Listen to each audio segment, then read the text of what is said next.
حضرت عمر بن عبد العزیز بادشاہ تھے. آواز دی, گھر میں بیٹھے, بیٹی پانی کا پیالہ تو لاؤ. بیٹی خاموش ہو گئی. ساتھ والا کمرہ بیٹی کا. پھر آواز دی, بیٹے سن رہی ہو؟ کہ ابا جی سن رہی ہوں, پانی کا پیالہ دینا.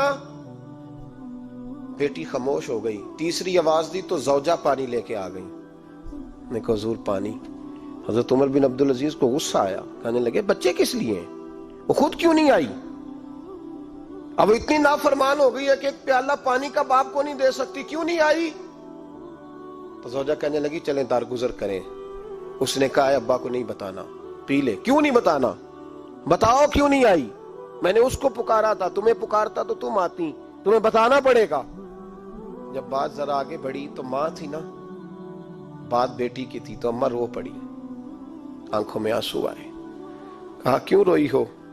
کہنے لگی بیٹی کا پجامہ پھٹ گیا, دوسرا ہے نہیں, اور آپ لے کے بھی نہیں دیتے.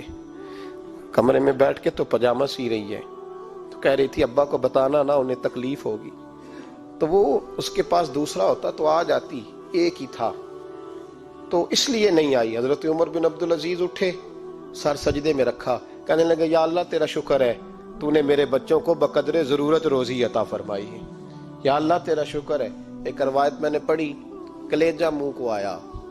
مصطفیٰ کریم بیٹھے تھے, تو سیدہ عائشہ صدیقہ رضی اللہ تعالیٰ نے عرض کی یا رسول اللہ صلی اللہ علیہ وسلم, وہ دیکھیں سیدہ فاطمہ آ گئی ہیں, وہ دیکھیں بی بی صاحبہ بغیر بتائے آ گئیں. حضرت فاطمہ الزہرا آئی, حضور نے فرمایا فاطمہ بغیر اطلاع کے؟ حضور چھوٹا سا کام تھا. کیسے آئی ہو؟ تو بی بی صاحبہ نے نا, عورتوں کا پلو ہوتا ہے نا چادر کا, پلو کھولا تو ایک روٹی بندھی ہوئی تھی, ایک روٹی چادر میں. یہاں لوگ زیور باندھتے ہیں, دولت باندھتے ہیں, ایک روٹی حضرت فاطمہ نے پلو میں باندھی, کھول کے پیش کی. کہ بیٹے یہ کیا ہے؟ کہ ابا جی کئی دنوں سے گھر میں روٹی نہیں پکی تھی, آج علی کچھ جون لائے تھے, پیسے ہیں, چند روٹیاں بنی ہیں, تو بچوں نے تو کھا لیا, تو میرے سامنے بھی ایک روٹی آئی تھی, میں نے لقمہ توڑا ہے تو مجھے خیال آیا پتہ نہیں مصطفیٰ نے کھایا ہے کہ نہیں کھایا, پتہ نہیں حضور نے روٹی کھائی ہے کہ نہیں. تو حضور میں لے کے حاضر ہو گئی ہوں, مہربانی فرمائے. تو فرمایا بیٹے بیٹھ جا. حضرت فاطمہ بھی بیٹھ گئی. سیدہ عائشہ کہتی حضور بھی بیٹھ گئے. فرمایا فاطمہ کتنے دنوں سے نہیں کھایا؟ عرض کی حضور 3 دن سے. فرمایا بیٹے میں نے 5 دن سے نہیں کھایا, آ جا. دونوں باپ بیٹی مل کے کھاتے ہیں. روٹی 2 حصوں میں حضور نے بانٹی. فرمایا چل آدھی تو کھا, آدھی میں کھاتا ہوں. حضرت فاطمہ نے لقمہ توڑ کے منہ میں رکھا تو رو پڑی, حضور 5 دن سے نہیں کھائی. فرمایا بیٹے چپ کر, ہمارا دنیا سے کیا تعلق, ایک پل رہ گیا ہے, بس اللہ پھر جنت کی ساری نعمتیں عطا فرما.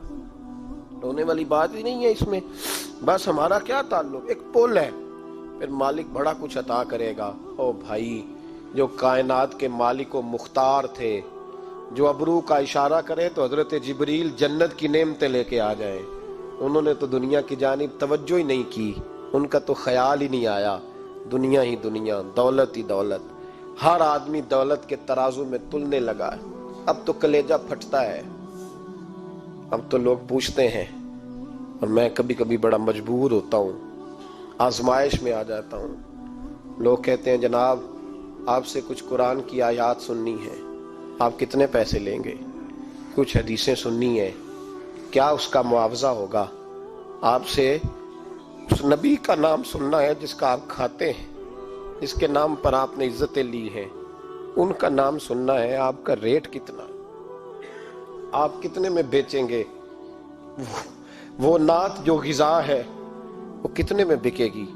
جب دنیا داری کا یہ حشر ہو جائے کہ وہ رسول اگر ان کا نام نہ رہے تو ہماری سانسیں ہی نہ چلیں, ان کا نام بھی جب اس طرح کمرشل کر کے لیا جائے اور اس طرح وہ چیزیں بھی ریٹ میں آ جائیں.